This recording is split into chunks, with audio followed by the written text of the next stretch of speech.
Combien ça pèse? Ouais. Alors la ruche, le corps lui, avec la hausse vide, c'est à peu près 50 kg. Le bois, plus chaque cadre là qu'on a vu, les grains là de miel et de pollen et d'abeilles, ça pèse à peu près 2 kg. Il y a 10 cadres en bas, donc ça fait 20 kg. Le poids du bois, le poids de cette ruche, voilà, ça fait à peu près 40 à 50 kg.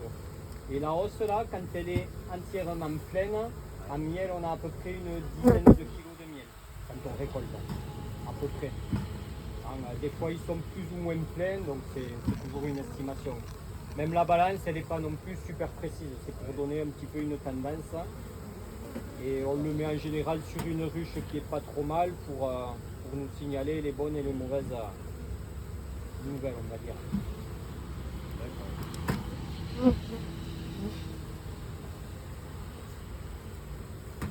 Ça ne remplace pas les visites, bien sûr. Donc nous, bon, vu que c'est pas trop loin ici, on essaiera de venir un peu plus souvent. Après, si c'est des sites qui sont un peu plus loin, mais voilà, on fait un petit peu moins souvent les visites. On se fie à la balance.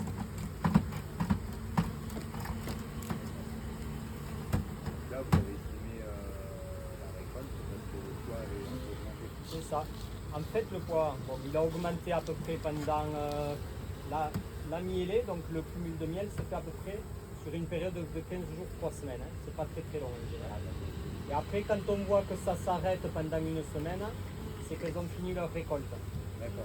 Voilà. Ouais, Là, on dit ben, il faut venir récolter parce que si on se retrouve avec, par exemple, si ça risque pas trop, mais une bonne semaine de pluie ou alors plus de fleurs, elles vont commencer à grignoter ce qu'elles ont emmagasiné en haut. C'est la première chose qu'elles mangent. Donc vu qu'elles en ont quand même assez en bas, ben, on vient le récolter. Ben, nous, pour avoir du miel, hein, c'est le but aussi de l'agriculteur. Et elles arrivent quand même à survivre avec ce qui est en bas et le peu de fleurs qui restent. D'accord. C'est à ça, voilà, à ça que l'on voit que la mielée est finie. Et après, nous, on le voit par exemple d'une visite sur l'autre, si effectivement, à une visite, on voit qu'il y avait 5 kg, la fois d'après, on voit qu'il y a encore 5 kg ou 5 kg 100. Si c'est 15 jours, 3 semaines après, on se dit, ben, la mielée, elle est finie. D'accord. Donc, il est temps de récolter. Voilà, voilà, petite initiation. Ouais. Là, c'est vrai ce que je me disais, je trouvais ça vachement rapide quand même, et je trouvais qu'il n'y avait pas énormément de fleurs aux alentours. Il y en a beaucoup.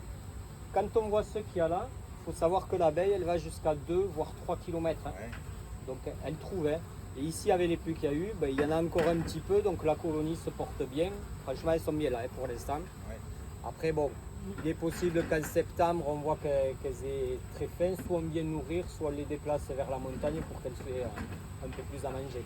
D'accord. Qu'elles ne souffrent pas trop. Parce que là, du coup, ouais, elles sont gênées par le vent, parce qu'il y a des facteurs rafales ici quand même des vents. On les met toujours face au vent dominant, face au nord. Elles sont gênées ben, quand elles vont butiner, hein, mais que ce soit là ou ailleurs, même si elles étaient protégées à l'autre bâtiment, il faut qu'elles aillent chercher à manger. Hein. Oui, oui. Donc, Non, mais je parle quand même de la ruche, c'est quand même assez fermé. Hein, vous voyez, bon, elles sortent, elles s'habituent quand même un petit peu au vent. Bon, c'est sûr que quand ça souffle assez, elles sortent quasiment pas. Hein. Voilà. Ou quand il pleut, bien sûr, ou elles restent dedans parce que leurs ailes se collent avec l'eau et peuvent plus voler.